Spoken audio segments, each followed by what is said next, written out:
Nunca se trata de transformar a terra no Éden, no paraíso, onde a natureza domina e o homem se sujeita a isto. É o contrário, se trata do desenvolvimento lato sensu, na qual a parte social é muito importante, mas na qual não dá para não incluir aquilo que são os recursos naturais, os limites que a natureza nos coloca. Completei 80 anos, mas não tenciono atracar minha canoa. Como o herói de um conto de João Guimarães Rosa, continuarei a navegar à descoberta da terceira margem do rio de paisagens sociais harmoniosas, de onde terão desaparecido as polaridades e as exclusões, os ódios e as violências observados nas duas margens, a capitalista e a real socialista, do longo e nem tão tranquilo rio da minha vida.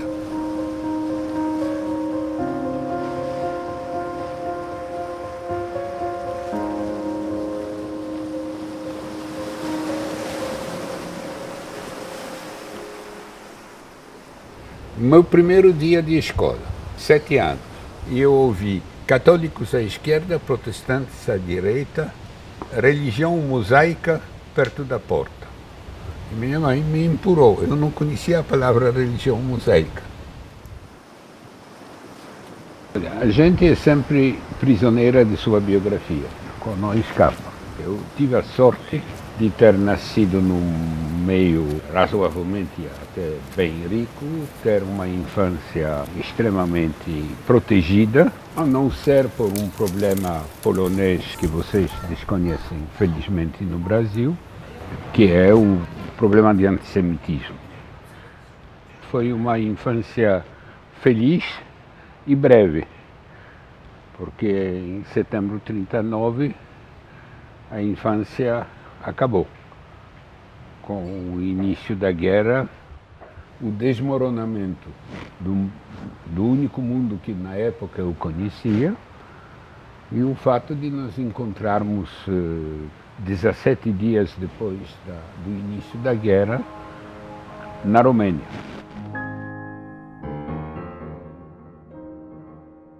De setembro de 1939, a opção primária era chegar à França e esperar o fim rápido da guerra. Ninguém na época imaginava que a guerra poderia durar mais de alguns meses, porque havia essa propaganda extremamente forte de que o poderio militar alemão é todo de boca para fora.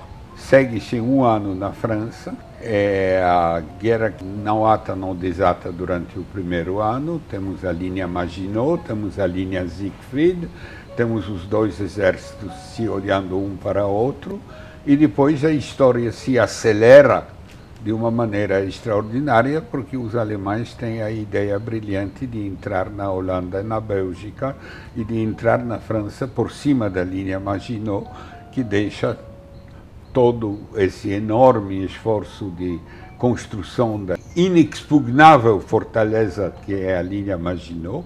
O pai é mobilizado, vai no exército polonês na Bretanha, perdemos o contato com ele e eu encontro ele, por acaso, numa porta giratória de um hotel, num lugar onde nem nós nem ele devíamos estar. Depois, quando a França desmoronou, a opção foi ir para um país do outro lado do Atlântico, onde havia pelo menos um amigo e que arranjou vistos, baseados numa declaração falsa que minha mãe era irmã dele. Bom, e nós chegamos ao Rio de Janeiro em janeiro de 41. Essa entrada na Baía de Guanabara às 6h30 da manhã, num navio português, cheio de refugiados de tudo quanto era país da Europa, com o sol nascendo, etc., era um choque cultural forte. É uma cidade muito maior, com muito mais caros que a minha Varsóvia natal, mais a beleza natural, mais as relações humanas, que são muito mais diretas, informais, etc. A pobreza chocou vocês quando chegaram? Não, a pobreza não chocou porque a pobreza da Polônia antes da guerra era, em certos sentidos, mais chocante que a brasileira. Aqui vocês sempre tiveram a natureza para encobrir. Lá não tinha natureza para encobrir e tinha neve no inverno. Portanto, a pobreza lá era muito mais visível, etc.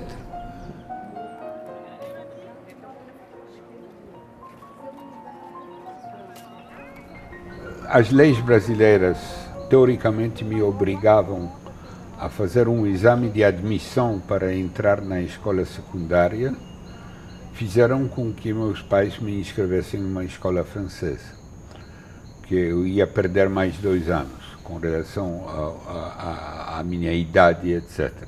E isso fez com que eu cursasse uma escola francesa durante a estada no Brasil. Complicação que eu tive que resolver no fim da escola e que, felizmente, podia ser resolvida através de uma série de exames especiais do Colégio Pedro II. Mas no meio desse tempo chega a primeira embaixada polonesa do novo regime. E como as minhas simpatias são claramente de esquerda, nesse fim da guerra, eu vou me apresentar lá e dizer que se eles querem que eu faça alguma coisa para eles, traduza para o português, porque naquele momento eu já falo um português como hoje, se passaram 5 anos, tradução sobretudo de contos poloneses para botar numa revista, etc., eu estou às ordens. E aí eles me dizem, por que você não viria trabalhar conosco? E assim eu começo aos 18 anos uma carreira de funcionário da embaixada. Viajo para isso, para o Rio de Janeiro. Estou perdendo 1 ano entre o fim dos estudos secundários e a universidade por causa daquele droga do Pedro II. Complicando mais o caso, nós casamos, juntos tínhamos 38 anos. Não, era muito chato. Nos períodos anteriores, não, negócio nem era deixavam falar e já faziam. Já faziam. Era claro. Não, é. aquilo foi um... Mas eu queria que a senhora falasse como foi que vocês se conheceram. Falar sobre quê? Quando vocês se conheceram aqui no Rio, em São Paulo, né? Isso foi é, em São Paulo? Isso é particular. É. Nós nos conhecemos, de fato, não posso dizer. A família, minha mãe conhecia a família do Inácio. Ele chegou para São Paulo, para o Rio, estava morando na casa de um sobrinho do meu padrasto. E veio lá. Minha mãe encontrou com ele na rua. Eu não passei o bacalaureat francês, levei pau. Levei pau porque eu, em vez de estudar, eu estava na Biblioteca Nacional lendo Freud e Jung. E levei pau.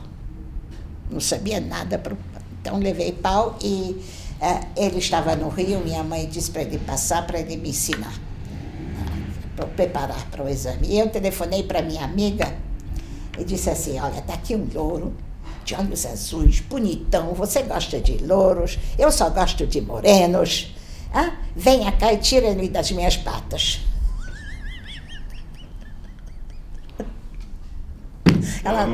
Ela veio, mas não conseguiu.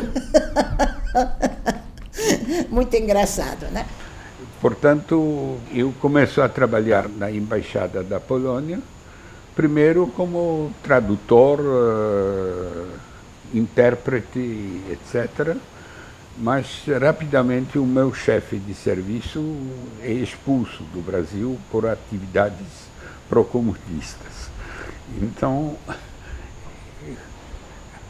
eu viro aos 19 anos seu sucessor. E assim eu assumo aos 19 anos os serviços de imprensa da Embaixada Polonesa.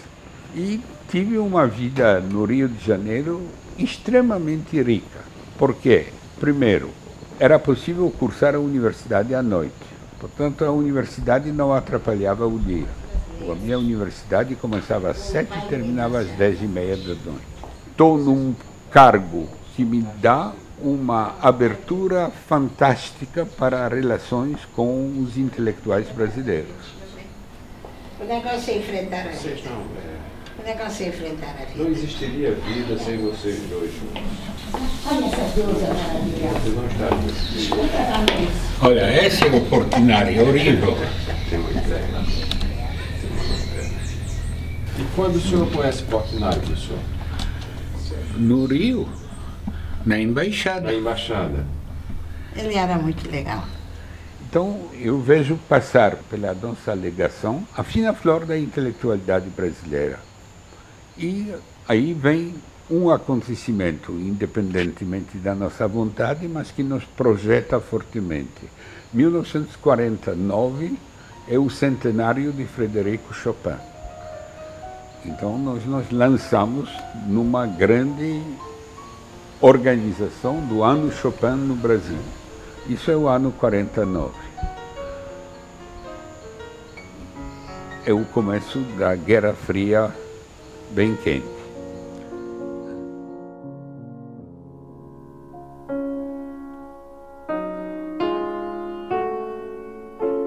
Quando o Brasil rompeu as relações com a União Soviética, ficaram aqui duas representações diplomáticas da Europa de Leste, a Tchecoslováquia e a Polônia. Era um momento em que o Partido Comunista estava proscrito, que havia um ou dois comunistas em todo o parlamento brasileiro inscritos em uma outra. Um era um marceneiro, Roberto Morena. Ele era o porta-voz dos comunistas no parlamento. Então havia um pequeno jornal comunista, havia um deputado comunista e uma Guerra Fria forte. Veja, E a Polônia representando a União Soviética. Nós representando oficialmente a União Soviética e aguentando todo o peso dessa Guerra Fria. Nesse período eu estudava à noite e mantinha relações extremamente cordiais com o meu professor de estatística, que durante o dia era delegado da DOPS e à noite ensinava estatística na Cândido Mendes. Bom, primeiro ele gostava muito de mim e eu gostava dele, eu gostava de estatística. Segundo, quando ele não vinha dar aula é que ele estava de prontidão. Se ele estava de prontidão, era contra nós.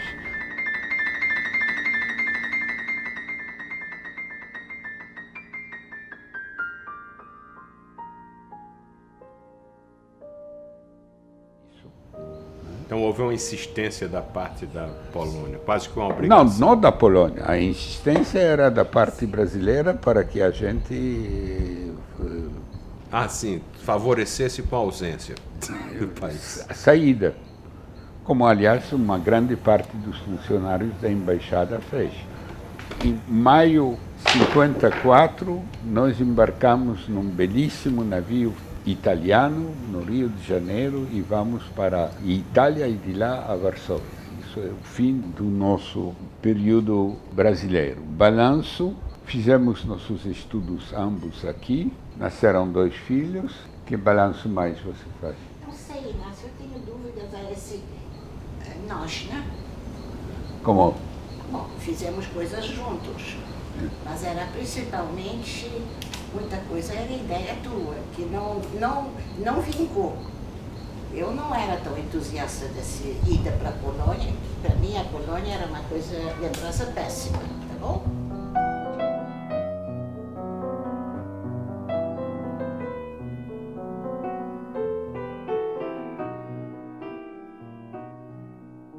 Rapidamente, começou outro ciclo de 14 anos na minha vida. Na chegada em Varsóvia, fui, no dia seguinte, empregado pelo Instituto das Relações Internacionais. Que era do Ministério... Era vagamente relacionado com o Ministério das Relações Exteriores, mas não era um ministério, não era carreira diplomática, era carreira pesquisador. E a Viola foi imediatamente contratada para o departamento de língua, enfim, anglo-americano da Universidade de Varsóvia. Quer dizer, nós não tivemos um dia de ócio em Varsóvia.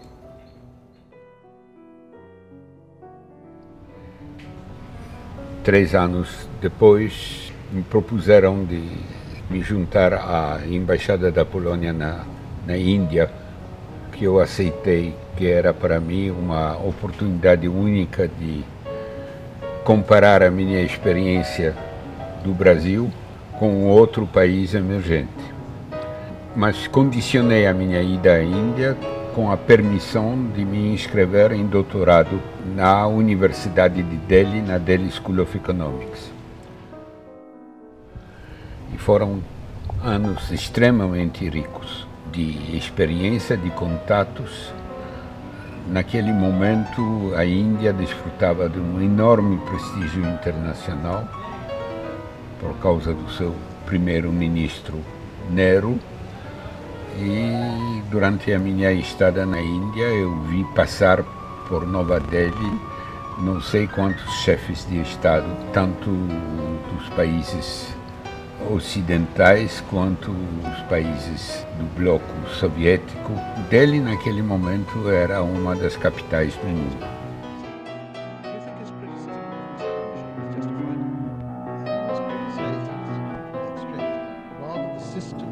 Para alguém formado na Europa, com a experiência brasileira, uma imersão vamos dizer, no universo indiano, na cultura indiana, na complexidade dos problemas indianos, foi um aprendizado extraordinário.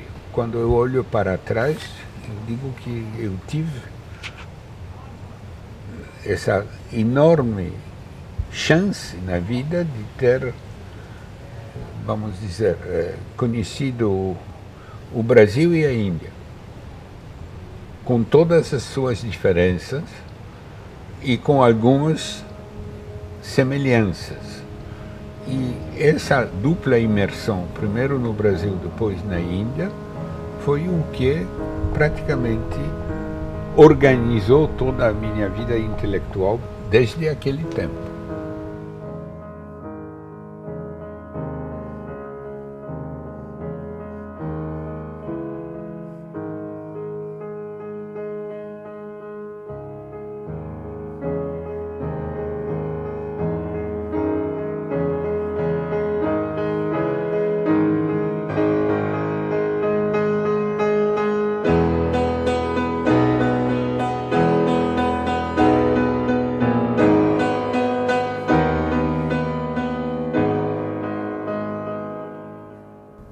Eu me formei em arquitetura e fui trabalhar num centro tecnológico em Minas Gerais. E naquela época havia um programa de bolsas de estudo que eram oferecidas pelo CNPq, através do CETEC, onde a gente trabalhava. E eu me inscrevi, me candidatei a uma bolsa de estudos para ser pesquisador visitante na Índia, no Instituto de Administração em Bangalore, sob a orientação do professor Vinod Vyasulu, que é um economista indiano. E isso foi em 77, 78. E naquela época, tanto o professor Vargas como também o professor Sachs me deram muitos contatos, muitas indicações importantes que me ajudaram muito durante essa minha estadia na Índia naquela ocasião. E eu compartilho muito com as ideias do professor Sachs e com a vivência dele também, como ele, 25 anos antes, tinha feito o doutorado dele na Universidade de Delhi. E ele é muito grato a essa experiência na Índia. Hoje ele diz até nos livros dele que ele tem uma dívida intelectual com os indianos, que Delhi era um lugar importantíssimo, assim, do ponto de vista de contatos com intelectuais, com pensadores do mundo todo, naquela década de 50, quando ele esteve lá, né? E ele é um grande admirador do Mahatma Gandhi, né, das ideias do Gandhi, e também considera extraordinária a maneira como a Índia se tornou independente da Inglaterra, naquela época, em 1947, sem derramamento de sangue, praticamente, né, através dos métodos não violentos, né. ainda ocorreu mais um fato no meio disso, é que ao trabalhar lá em Nova Delhi tive a oportunidade de receber por 3 meses na Índia um dos maiores economistas do século XX, Kaletsky, que veio a convite do governo indiano. Daí surgiu um projeto extremamente ambicioso, ou seja, na minha volta a Varsóvia eu fui encarregado da direção de um centro de pesquisas sobre os países em desenvolvimento na Escola de Planejamento, com Kaletsky como presidente do Conselho Científico e ele era também professor da mesma escola. Não, olha, o fato mais marcante da minha carreira intelectual foi o convívio com Kaletsky, mas era mesmo o dia a dia. Kaletsky, quando chegava, ele sempre estava vestido de sobretudo, até no verão, e de chapéu, e quando chegava à universidade, todo mundo acertava o relógio, eram 10:00. Quando ele saía, eram 14:00. Ele vinha 5 dias por semana, de 10 às 14. Então, criamos em Varsóvia vamos dizer, um lugar onde se pensava, tentava compreender e pensar a dinâmica do que estava acontecendo nos países desenvolvidos, com essa dupla, vamos dizer, implantação, ou seja, eu trouxe para esse trabalho a minha experiência de 14 anos do Brasil, mais os contatos mais recentes com a Índia, e o nome de Kaletsky era mundialmente conhecido, portanto, nós tivemos em Varsóvia, nos anos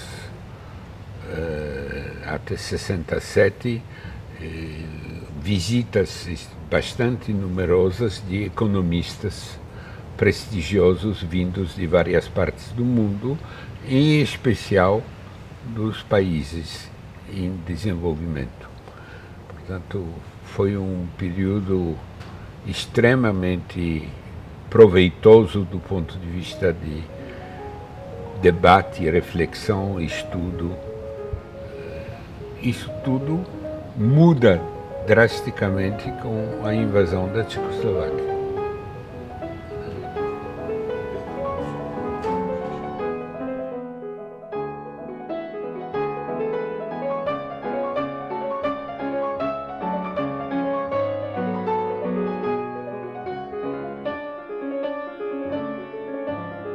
A diferença entre o sonho e a realidade, né? Isso ele aprendeu muito, e foi duro, foi muito duro, porque ele estava muito convicto, sabe? Muito. Não é erro dizer que ele estava convicto, né? Convencido, mas convicto é mais forte do que convencido. Convencido tem um lado pejorativo, ele é convencido. Agora, convicto, ele tinha aquela... Não, mas convicto é condenado. Ah, não, então ele acreditava. O negócio foi horrível. O que fizeram com ele foi uma coisa tão horrível. Ele voltou para casa um trapo. 6 horas de ataque. Ataque diante de uma comissão, né? Porque eles não ousaram diante dos estudantes, né? Uma comissão. Essa a diferença, né? Comissão é uma coisa, estudantes é outra. Ele estava um trapo. Eu pensei que ele não ia ser... eu não tinha certeza que ele se levantaria. Não tinha certeza. Foi mais por antissemitismo do que por suas posições liberais? Era preciso acabar comigo. Ao mesmo tempo, estávamos numa outra época e os métodos da época stalinista não se praticavam mais. ao que eu devo o fato de estar sentado aqui com vocês hoje. Senão tinha desaparecido. E tudo terminou bastante mal. Nosso centro foi fechado e eu praticamente não tinha outra alternativa do que pedir um visto para sair. E foi assim que em 68 deixei a Polônia com um convite da Escola de Altos Estudos de Paris na mão e com a minha família, meus pais, meu irmão, vivendo no Brasil.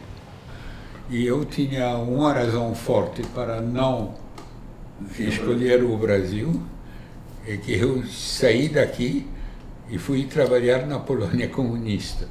Então... Era o regime militar aqui. E aqui no Brasil tinha o regime militar. Então não havia muita lógica em eu tentar entrar numa universidade brasileira naquela época. Quando chegamos à França, que já estávamos estabelecidos, nós estávamos logo estabelecidos, fomos muitíssimo bem recebidos, não passamos uma noite sozinhos, os franceses foram 100%, uma vez que estávamos bem, a gente não vê mais os amigos, de vez em quando, a francesa, sabe? A moda francesa, não a moda brasileira. Mas o negócio foi horrível, eu pensei que ele não se levantaria. 6 horas de acusações terríveis. Bom dia a todos. É um imenso prazer e, sobretudo, uma grande honra ter sido convidado para participar desse seminário. Muito obrigado, Sérgio Moreira, muito obrigado, Renato, sobretudo, muito obrigado, Inácio. Não estou vendo aqui, mas não posso deixar de agradecer. Muito obrigado, Viola. Muito obrigado a essa família linda que eles têm, que sempre, há muitos anos, é uma alegria, um prazer, é divertidíssimo quando nós nos encontramos dos dois lados do oceano. Faz parte dessa família o querido Jorge Wilhelm, que está aqui, não é familiar de sangue, mas é alguém com muita proximidade. Eu fui convidado para ir para a École de Hautes Études en Sciences Sociales, para o Centro do Brasil, de Estudos do Brasil Contemporâneo, algumas vezes, e com essa aproximação, a verdade é que as nossas famílias foram se aproximando.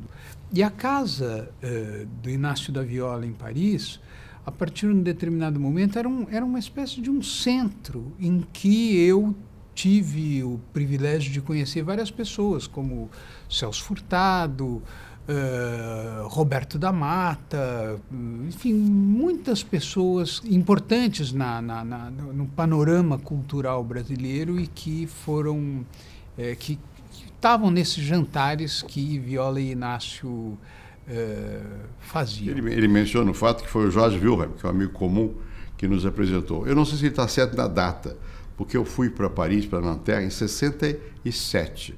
Desde essa época, nós tivemos uma relação muito próxima, né? Em várias circunstâncias. Primeiro, por causa da afinidade, da sensibilidade a respeito da questão do tipo novo de desenvolvimento. E depois, porque o Inácio tem criatividade. E ele tem uma energia incansável. E como a Ruth, minha mulher, era uma pessoa também muito dedicada às questões antropológicas que dizem respeito à vida dos pobres nas cidades, houve um encontro de espírito nisso aí, né? Eu quero antes dizer que você chamou o Ricardo de filho do intelectual Sachs. Eu gostaria que você me chamasse de irmão do Ricardo. Eu me sentirei absolutamente familiar. Por fora, nós somos produto do pai e da mãe. Mas dentro da cabeça, nós somos o resultado deles, na primeira infância, a primeira professora ou professor que a gente tem, e depois, cada livro, cada filme, cada amigo que a gente teve vai influenciando, e cada professor. Entre esses diversos fatores, eu posso dizer que o professor Sachs foi uma figura fundamental na orientação da minha formação. Eu o conheci, já com 26 anos, em 1970, em outubro, na França, para onde eu tinha ido com milhares de outros jovens brasileiros, fugindo da ditadura e querendo estudar. Eu era engenheiro mecânico, recém-formado. Lá, um amigo meu de Recife, o Zapata, me apresentou ao Sachs. O Zapata fazia tese de doutorado com ele. Me apresentou. E o Sachs foi fundamental. Eu creio que minha vida intelectual teria sido completamente diferente se não fosse aquele encontro. O professor Sachs, ele teve uma importância fundamental na minha formação, na questão principalmente ligada à gestão ambiental. Eu me formei em arquitetura e fui trabalhar num centro tecnológico em Minas Gerais. E isso, na época, em 1973, o professor Sachs publicou um artigo chamado Meio Ambiente e Estilos de Desenvolvimento, que foi um artigo muito inspirador e que abriu mesmo muita perspectiva para aqueles que trabalhavam com esse tema da gestão ambiental na época no estado de Minas Gerais. Foi talvez a primeira vez que eu via um economista com profundo conhecimento de ciência econômica fazer uma definição de economia diferente da convencional e, sobretudo, um uso intelectual e prático da ciência econômica muito diferente daquilo que se fazia até então. Quem é formado em economia é formado para pensar, sobretudo, os dilemas entre, por exemplo, luta contra a desigualdade e aumento da eficiência. Eficiência e equidade para o economista convencional são colocados em termos de um dilema. Se você quer mais eficiência, você vai ter menos igualdade. Se você quer mais igualdade, você vai ter menos eficiência. Para ter mais eficiência, você vai ter que ter mais concentração de renda, etc. Eu tive uma vida muito paralela a ele, com a diferença de que ele tinha funções acadêmicas, né? E ele era um mestre, ele era realmente um professor nato, né? E eu, depois de 64, já não voltei para a academia e sempre fiz vida de profissional, com alguns cargos públicos. Ele sempre se diz ainda, um socioeconomista, né? Claro, ele se formou em economia, socioeconomista não existe, né? Mas eu sempre me dizia um socioarquiteto, né? Que também não existe. Mas o que havia de comum é que nós tínhamos muita consciência política e muita consciência social, né? Em primeiro lugar, Inácio rompeu muito cedo com isso, tanto pelo fato de ele ter ido trabalhar com alguns dos melhores economistas da sua época que estavam na Polônia, quando ele migrou para a Polônia, como pelo fato dele ter incorporado a reflexão econômica, aí já ao final dos anos 60, todo o tema do ecodesenvolvimento. E, portanto, em vez da economia ser, como ela é definida habitualmente, a ciência que estuda como os recursos escassos são alocados entre finalidades alternativas, a economia, na visão do Inácio, ela passa a ser a ciência que estuda como as sociedades se organizam para preencher as necessidades humanas, o que exige que a gente defina e redefina essas necessidades humanas. Como é que a questão da dimensão ambiental chegou às suas preocupações?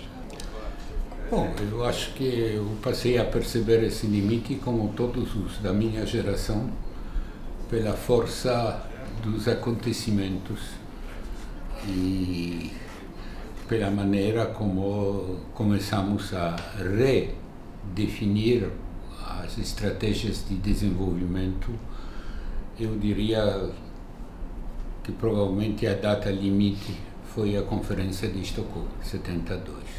Tínhamos alguns conhecimentos da ecologia, sabíamos que existe um meio ambiente, mas não estávamos acostumados a integrá-lo no pensamento socioeconômico. Se uma data vai passar à posteridade, vai ser Estocolmo, que nos obrigou a passar de uma visão bidimensional a uma visão tridimensional dos problemas do desenvolvimento. Eu conheci Ignacy, nós conhecemos há mais de 40 anos, é privilégio da idade, não? 40 anos trabalhando para a organização da Conferência Mundial de Meio Ambiente de Estocolmo, acompanhando a nosso grande amigo Maurice Strong. E, na realidade, fomos a geração que conheceu a primeira sensibilidade internacional, a consciência crítica do mundo a respeito ao relacionamento entre a sociedade, economia e meio ambiente. Foi uma tarefa magnífica que nos lembramos com uma enorme satisfação de poder abrir as mentes e poder lutar por conseguir, entre outras coisas, que os países em desenvolvimento não olhassem essa conferência convocada pelas Nações Unidas como uma armadilha para preservar os privilégios de um mundo desenvolvido que tinha feito tudo para destroçar o meio ambiente ao longo de seu processo de crescimento.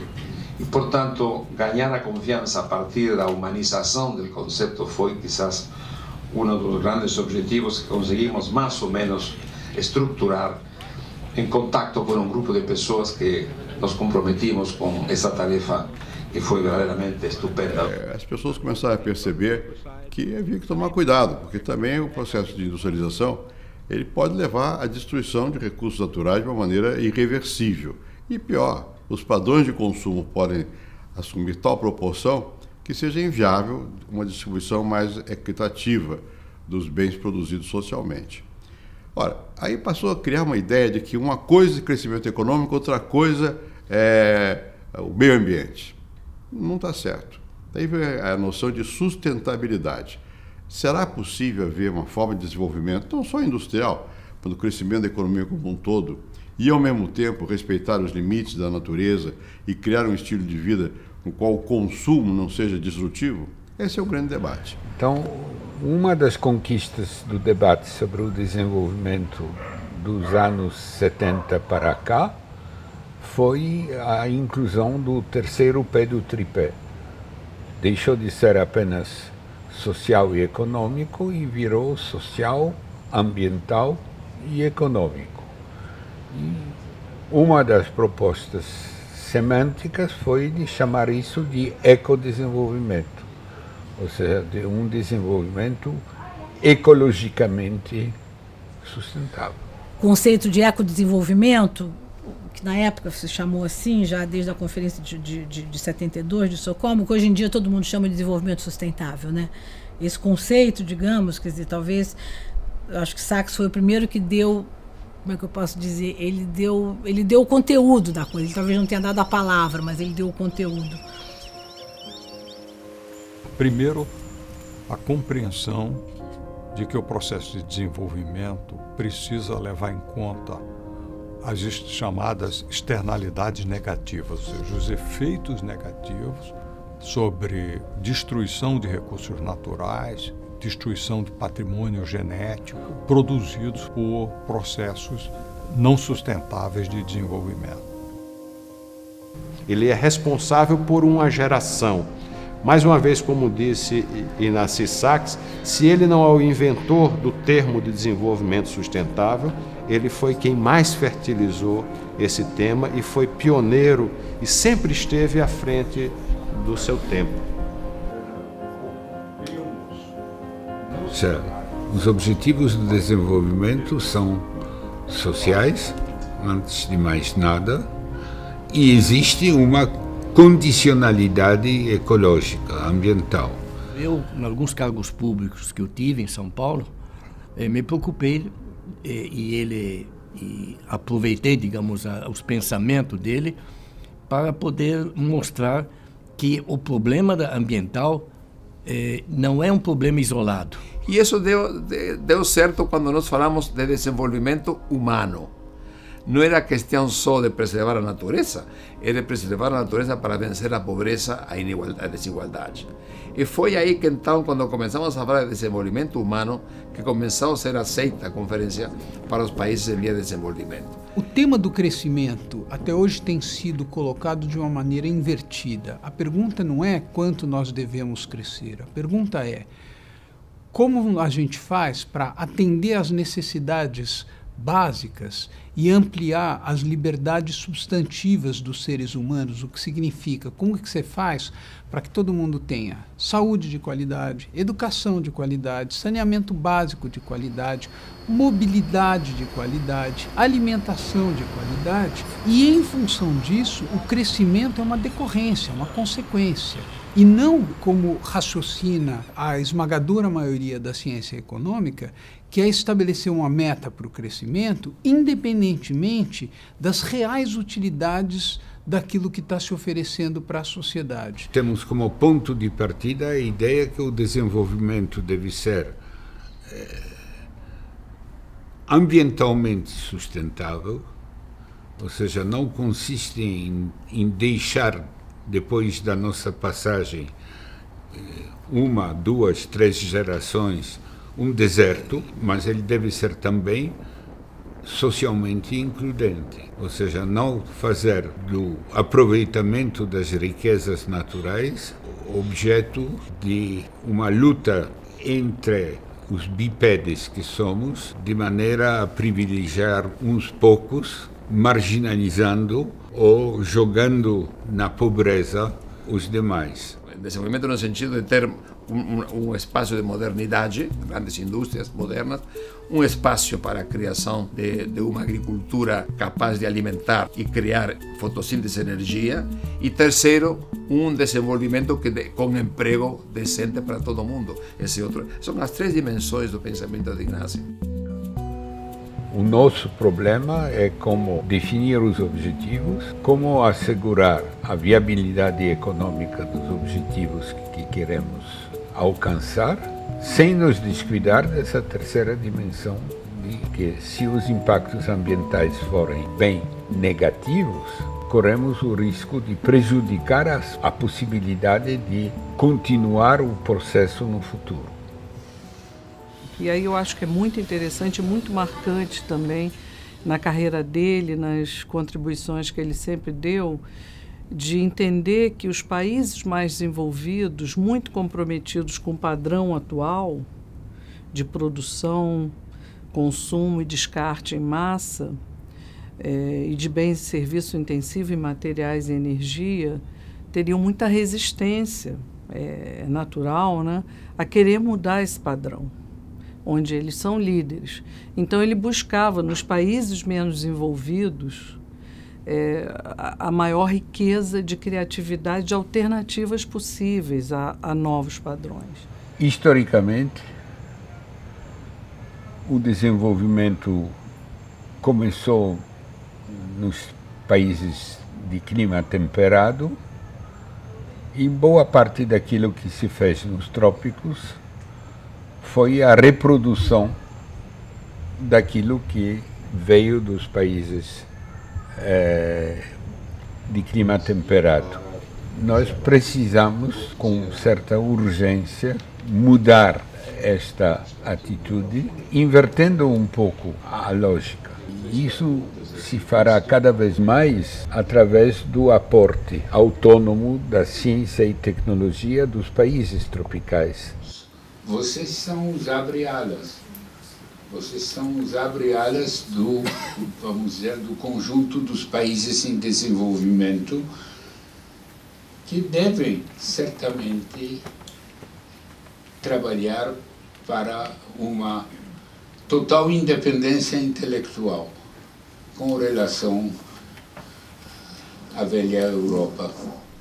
Agora, avaliar um pouco as potencialidades do ecodesenvolvimento é complicado, porque exige primeiro políticas públicas e particularmente exige uma sensibilidade muito particular. O Brasil experimentou isso, foi pioneiro nas áreas particularmente de álcool, de etanol. Uma coisa é falar de energia para desenvolvimento, e outra coisa é desenvolvimento para criar energia. E essa dupla relacionamento entre energia e desenvolvimento, o etanol é claríssimo. Agora, isso por que se conseguiu? Bueno, porque primeiro o Brasil tem recursos naturais, tem açúcar. Segundo, porque o Brasil fez uma política muito decidida de fomentar para ganhar independência das fontes tradicionais de energia que não apareciam naquele momento. Para o Brasil, a decisão foi muito dramática. Era criar uma fonte de energia líquida para não ficar atrapalhado em uma crise de energia mundial. Quando eu fui secretário de Economia e Planejamento do Estado, eu criei cada ano um seminário internacional sobre alternativas do desenvolvimento. E durante esses seminários, do qual o primeiro foi sobre energias alternativas, o Inácio teve muita presença, né?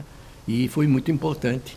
Foi quando eu levei o problema do uso do etanol como combustível, né? E convenci o governador Paulo Egídio de colocar todos os carros, veículos oficiais funcionando a álcool. Foi assim que começou realmente em 76 toda a campanha, que depois se transformou no pró-álcool, etc. Vocês são um subcontinente com ecossistemas variados e o pior que poderia ter acontecido ao Brasil é tentar fazer uma política uniforme do Oiapoque até o Arroio Chuí. Vocês são tamanho aproximadamente da Europa e é óbvio que as estratégias de desenvolvimento ambientalmente sustentáveis e socialmente includentes não podem ser as mesmas para a Amazônia e para o Rio Grande do Sul.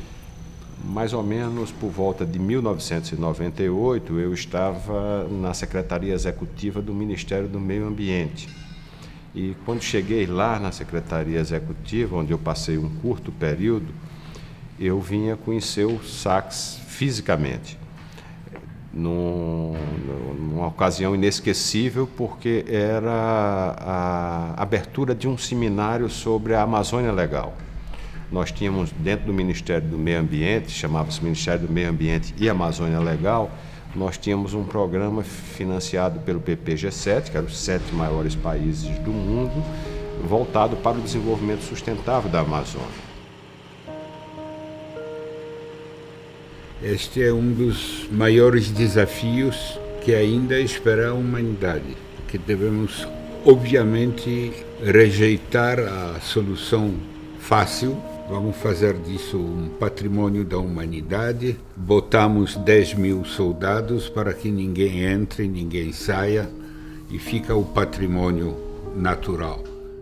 Como se define uma estratégia de aproveitamento ambientalmente sustentável e socialmente includente? O secretário da Amazônia Legal era o Seixas Lourenço, hoje reitor da Universidade da Amazônia, e o Sachs funcionava como o grande conselheiro, o grande consultor daquele programa. Nós fomos então apresentados pelo Seixas Lourenço na abertura deste seminário, e eu de imediato comecei a conversar sobre Alagoas e a preocupação com a zona da mata alagoana, com a zona da mata canavieira. O professor conhecia bem a zona da mata alagoana, não apenas porque pessoalmente foi até lá, como objeto dos seus estudos, de suas pesquisas, como também porque ele tinha, dentro da sua tese, de realizar um jogo de espelhos, como ele diz, para estudar um caso a partir de uma outra realidade, da comparação de uma outra realidade. O professor tinha investido na comparação entre a zona da mata alagoana e o estado de Kerala, no sul da Índia. Então eu o provoquei para que nós criássemos uma linha de trabalho dentro do Ministério do Meio Ambiente de investigação sobre a zona da mata alagoana e suas possibilidades, suas oportunidades para transitar de uma monocultura da cana para uma policultura. Olha, a monocultura de açúcar é mais complicada, porque ela durou durante vários séculos e tem ainda dentro de certos limites, a sua sustentabilidade. Agora, ela foi baseada num modelo escravagista que, de saída, era socialmente tudo menos includente. Na verdade, o processo é mais complicado porque temos no campo uma divisão social extremamente que complica o assunto, porque podemos ter um campo de pequenos proprietários, mais ou menos iguais, mas na realidade no caso do Brasil tivemos o latifúndio e o minifúndio, e é claro que a questão das relações entre o latifúndio e o minifúndio, e a questão dos laços que se estabelecem entre o latifúndio e a cidade, etc., complica extremamente a história econômica de um país como o Brasil. Então, isso me permite dizer que um capítulo que ainda não está concluído é o capítulo da reforma agrária. Então, quando eu assumi a Sudene, de imediato me veio a lembrança daquele diálogo onde ele me dizia que não tinha interesse apenas na Zona da Mata, mas tinha interesse no Nordeste como um todo, e eu o procurei imediatamente, e a partir daí nós criamos uma relação de trabalho e de amizade muito grande. De 98 até hoje foi, sem dúvida, a minha maior influência intelectual sobre os trabalhos que eu realizei. E aí começamos a trabalhar na Sudene em duas linhas. A primeira era uma linha teórica, onde nós aproveitaríamos os 40 anos da Sudene, que se daria em 1999, e os 80 anos de Celso Furtado, que também se daria em 1999. E a ideia era usar essas datas emblemáticas para fazer um chamamento ao Brasil e ao Nordeste para repensar o Nordeste e a Sudene. Tem uma frase de um escritor moçambicano que de vez em quando até vinha ao Brasil, que é o Mia Couto, e o Mia Couto diz que um economista não é quem entende de economia. Também, pode ser também, mas um economista é quem consegue sair da economia, abrir outros campos para depois voltar à economia. Eu acho que tanto Celso quanto Sachs fizeram esse percurso. De pessoas que, para quem a economia era uma ciência social muito ampla e que era focada no homem, quer dizer, era basicamente um instrumento social de pensar o homem. Não é só o Celso. Quando você olha as estatísticas sociais brasileiras, quando você olha a distribuição da renda no Brasil, vocês são ainda um país de altas desigualdades.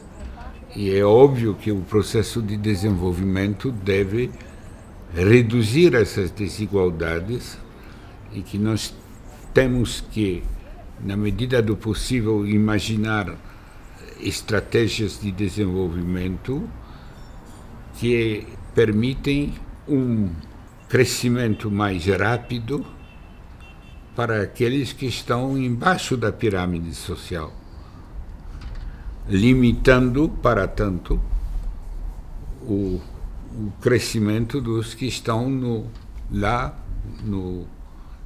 em cima da pirâmide social. Ele trouxe o Paul Stratton, que era um grande economista americano, acho que ele é inglês, ele é americano, que tinha trabalhado lá atrás também com programas de desenvolvimento regional do sul dos Estados Unidos. Então juntou toda essa gente. A Sudene deixou de ser apenas a Sudene naquele momento para ser um ente que promoveu o desenvolvimento regional, tal como outros entes em outras partes do mundo. Isso foi o Sachs. Isso de fato foi o Sachs. Quer dizer, foi muito bom, foi muito bom. Eu só fazer uma revelação. O seminário de 40 anos da Sudene era algo óbvio. E ia ser realizado, nós iríamos realizar, esse seminário estava no calendário. A questão era trazer Celso Furtado, confirmar ele que ele participaria dos 40 anos. E Sachs disse, não, 40 anos da Sudene e 80 anos de Celso. Então precisamos fazer um seminário juntos.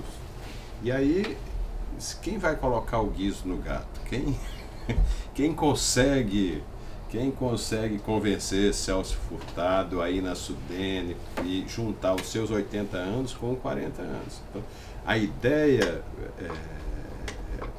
a ousadia de tentar seduzir Celso foi dele, daí que fomos ao seu apartamento, né? E tivemos aquele longo diálogo dos dois gigantes sobre o Nordeste. Mas Celso adorou, viu? Adorou. E ele, de qualquer maneira, ele foi muito bom aquele seminário.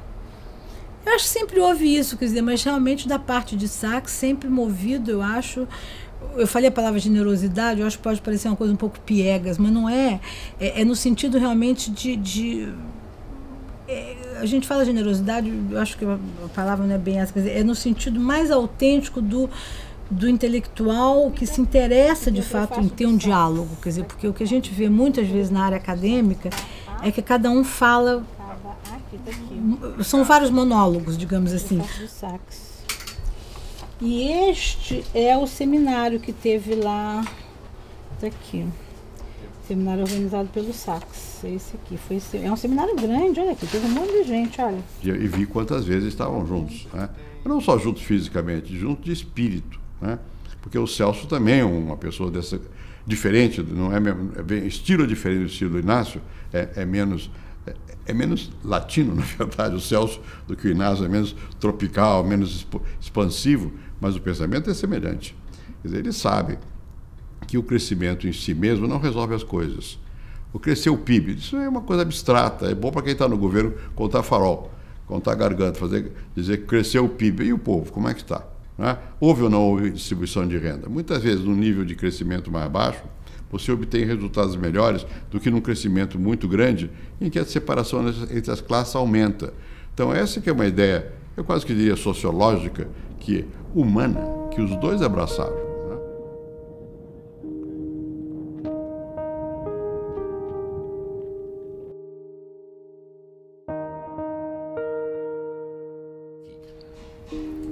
Eu tirei um trecho aqui do livro que eu achei interessante, que o senhor faz uma definição do potencial do Brasil, porém faz uma análise crítica, falando que a democracia brasileira ainda não se libertou das práticas clientelistas, das tentativas repetidas de privatização do Estado e da corrupção.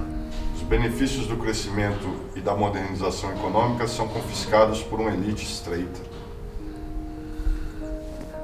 Continuo a subscrever.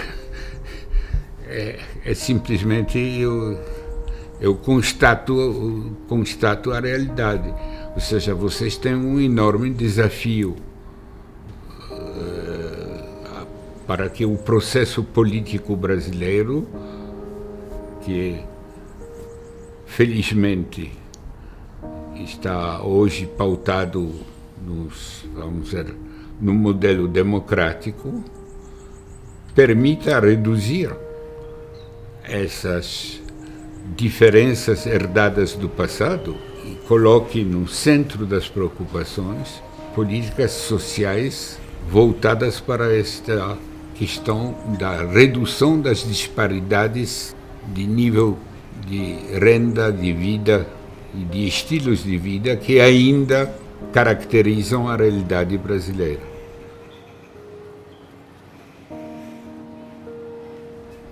Ou seja, como transformar cada vez mais em realidade o que está, em princípio, garantido pela Constituição.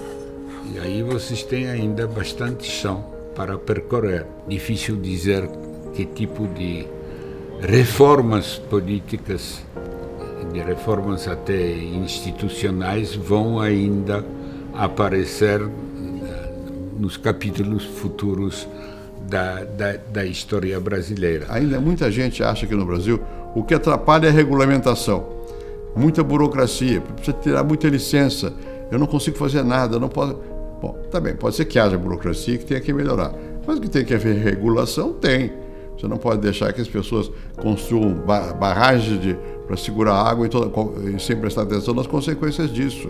Você não pode abrir uma estrada sem ver as consequências disso. Então, ainda há no Brasil um espírito de que o que vale é o crescimento bruto. O que vale não é o crescimento bruto, é a felicidade líquida, que é outra coisa. Eu acho que se a gente olha para a quantidade dos recursos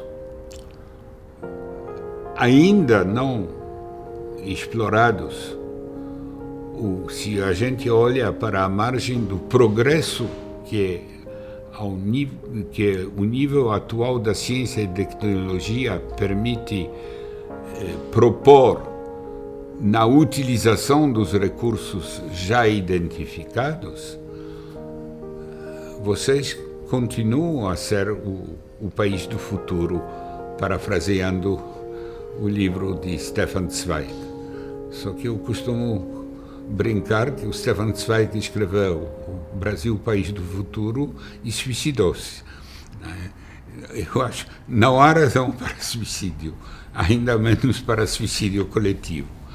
Vocês têm ainda um enorme potencial de recursos subutilizados e, portanto, uma enorme responsabilidade social para que as gerações futuras, ao olhar o que vocês fizeram na sua passagem por esta terra, não digam que vocês produziram estragos lá onde poderiam ter avançado.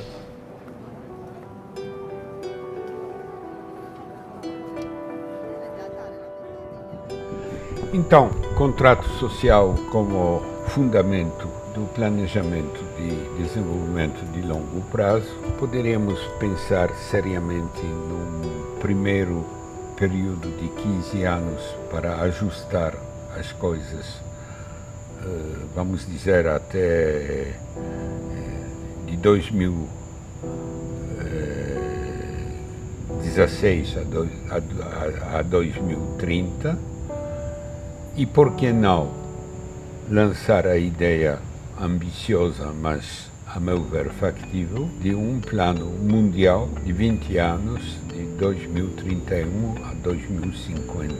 Um plano que deveria, ao mesmo tempo, contemplar a necessidade de um dia teremos que reduzir as taxas de crescimento econômico. Eu acho que o principal desafio é realmente motivar, convencer as pessoas de que isso é desenvolvimento e tem respeito à qualidade de vida e ao meio ambiente. Convencer que isso é possível. Os que tomam decisão e também a população, porque os que tomam decisão só tomam a decisão certa quando há pressão. E essa pressão só deriva do fato da população estar informada. Portanto, a primeira etapa dessa transição é reduzir as diferenças enormes de acesso aos bens materiais que caracterizam o mundo de hoje.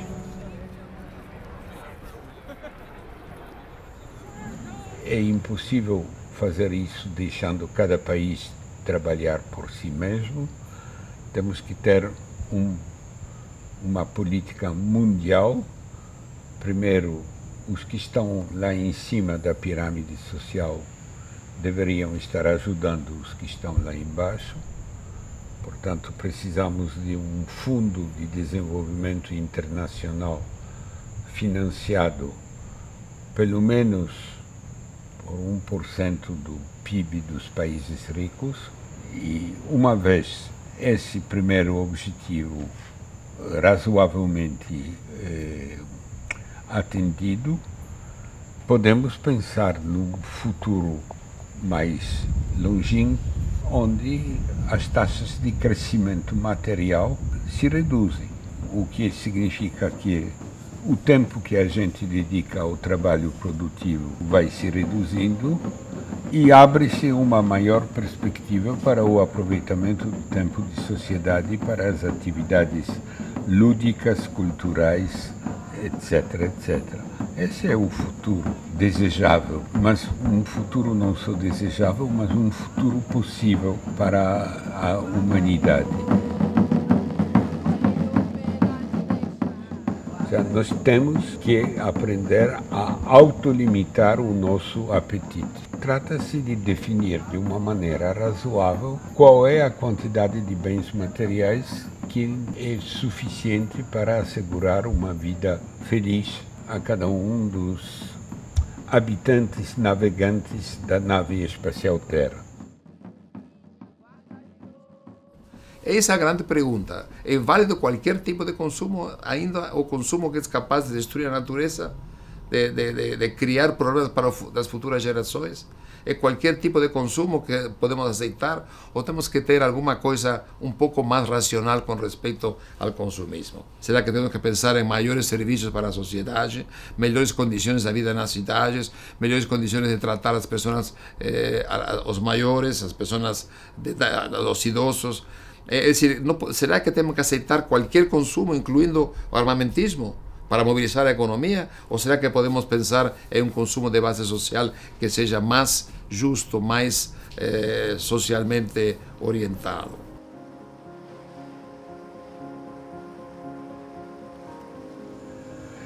Portanto, isso, primeiro, o conceito do Gandhi, needs, not greed, necessidades e não concupiscência.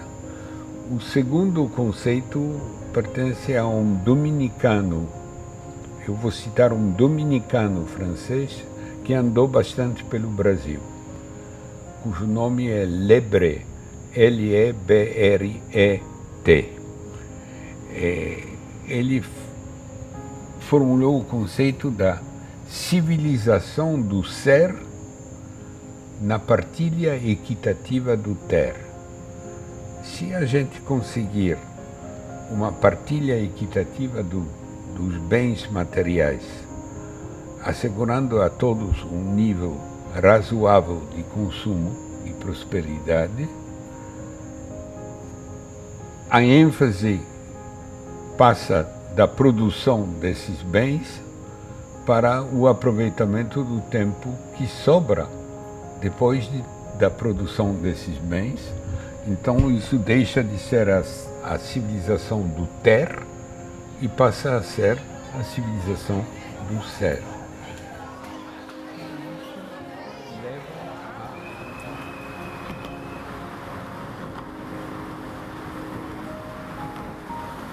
O Sachs tem um método de trabalho muito próprio.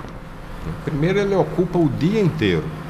Quando ele acorda do café da manhã, a véspera dele ir dormir, ele está constantemente ligado ao tema que naquele momento apaixona ele.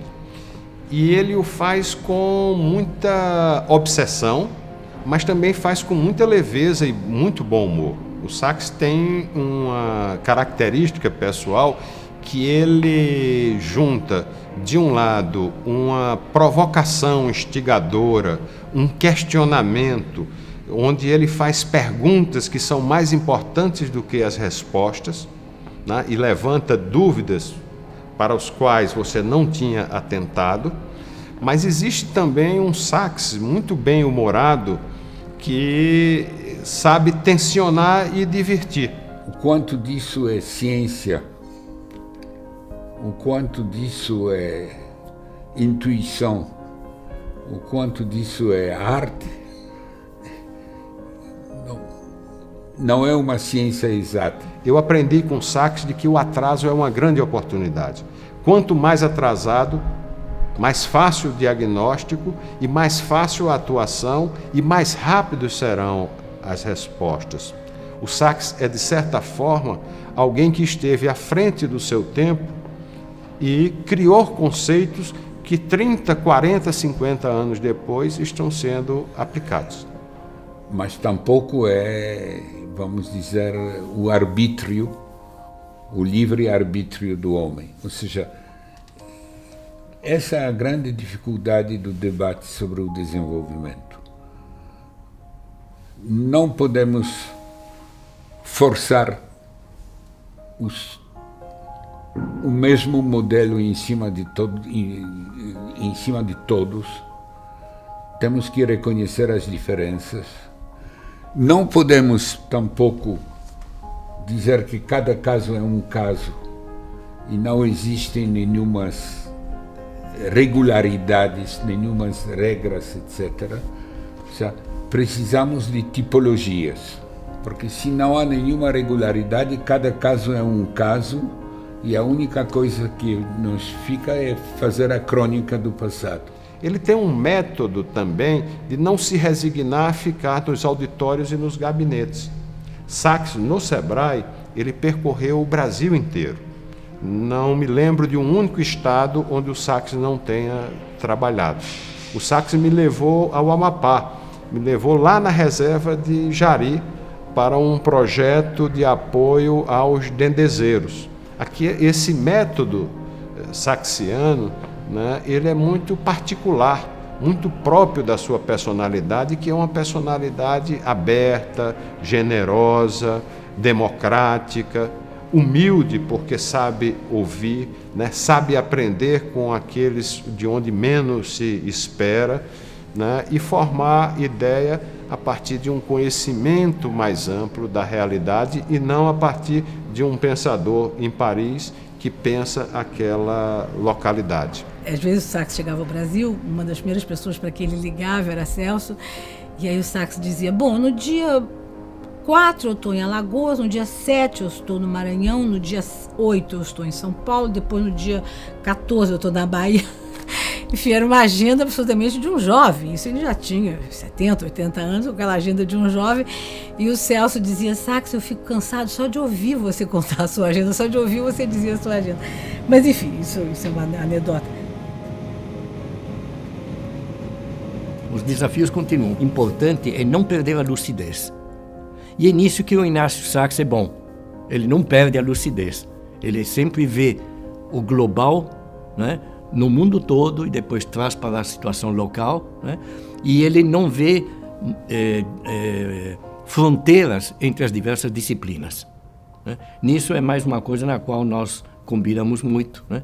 Nos consideramos ambos renascentistas, no sentido de que os limites, as fronteiras entre as diversas disciplinas se desaparecem e é necessário ter uma visão cultural na qual diversas disciplinas participam.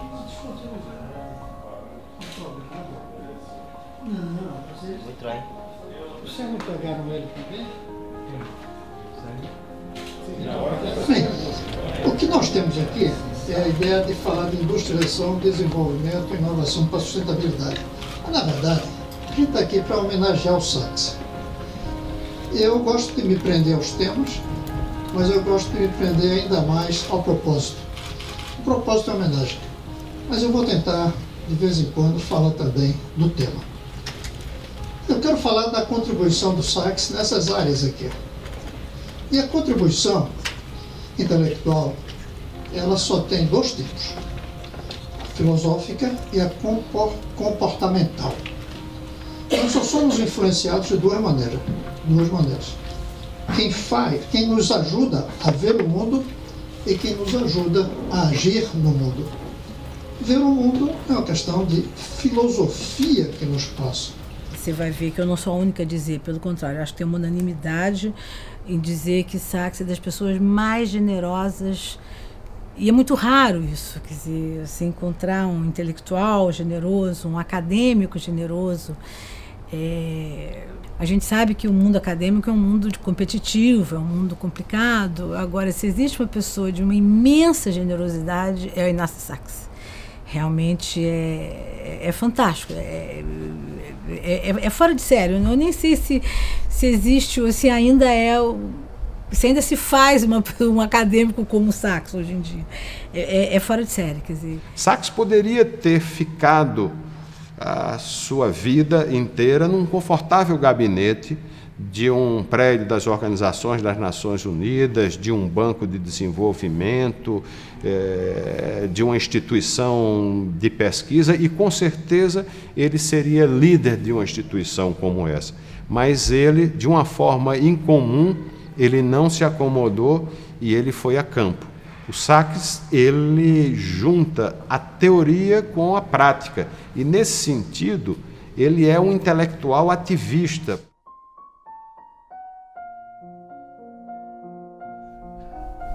O fato de ter podido fazer praticamente quase toda a minha carreira na academia, mas sempre trabalhando sobre problemas concretos de desenvolvimento, foi uma boa escolha. Porque é desse confronto permanente do que sabemos do passado com os desafios que nos coloca o presente e o futuro imediato, é desse confronto que vão sair as soluções do futuro.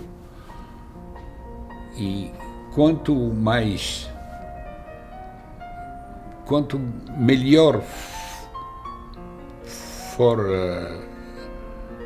formos sucedidos no aproveitamento crítico das lições do passado, tanto maior a chance de que vamos acertar as soluções do futuro.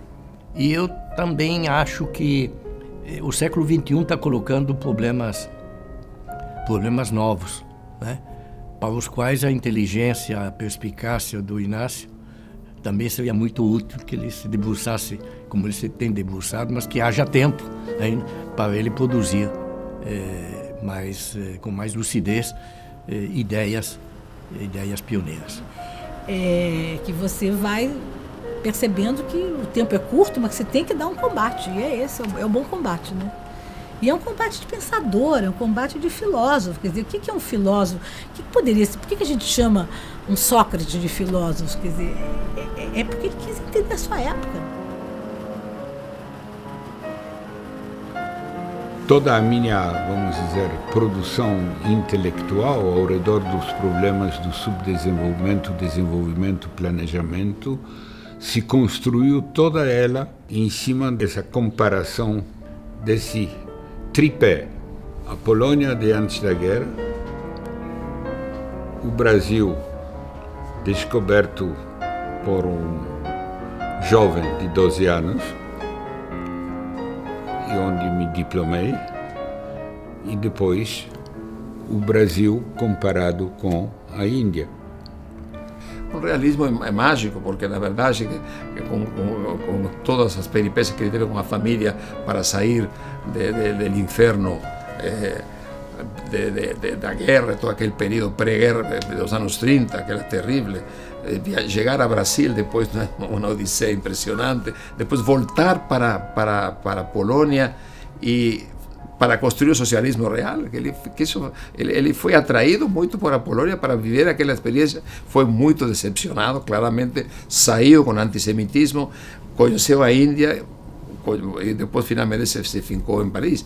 É uma vida verdadeiramente muito impressionante. Quase o livro dele, quando começa a ler o livro sobre Inácio Isaac, parece uma novela de García Márquez, porque tem toda essa visão do mundo e as experiências fantásticas que ele teve, não?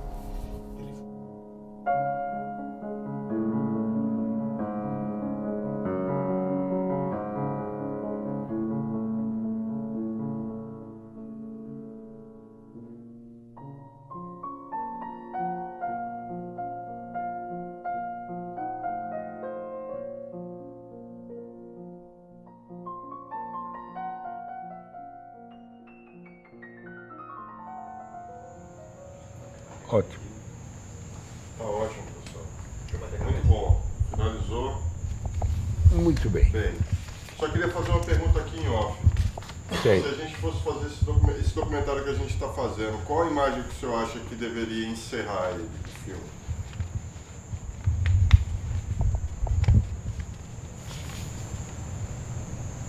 Deixa eu pensar um pouco, porque... Bom, vou deixar vocês, eu só queria buscar uma coisa e finalmente aqui faz muito calor. Aceitam mais um café, alguma coisa? Não, a gente já vai sair para deixar vocês aqui. Não, eu deixo o Inácio. Eu deixo o Inácio. A gente já encerrou por hoje, foi perfeito. Obrigado por ter aparecido. Muito obrigado. Eu apareci para eu estava buscando alguma coisa. Mas terminou que o acaso trouxe... Ele fala bem. Eu fiquei impressionada, Inácio. Você está muito melhor quando você fala do que quando a gente conversa. Deixa eu nós pensar. não conversamos sério, né? Que imagem para a ideia de um mundo construído em cima de contrato social e não de guerras. eu quase que provocaria vocês para usar duas imagens no final. O mundo que não queremos e o mundo que queremos. O mundo que não queremos é, obviamente, um mundo de luta, de guerra, de competição acirrada pelos recursos. Aí a imagem é fácil. Bombas, guerra, etc. Eu acho muito interessante ouvi-lo, que quando eu o conheci, meu Deus, nós éramos muito jovens. Ele era tão dogmático. Era verdade, compreendeu? E ele, de fato, hoje é um grande homem, não há dúvida. Naquela época não achava, não. Achava meio chato, mas gostava muito dele. Mas hoje eu não tenho dúvida. Chegou a ter a visão certa, Inácio. Agora todos evoluímos com a vida, né? Sim. Quer dizer, não era um comunista típico, não, de jeito nenhum, mas as ideias estavam bem. E eu, quando dizia, não, tá bem, Inácio, tá, hoje vale, viu? Desculpa, eu só quis ouvir um pouco. Musicalmente, obviamente, o mundo que queremos é a última parte da Nona Sinfonia de Beethoven. Isso é evidente. Mas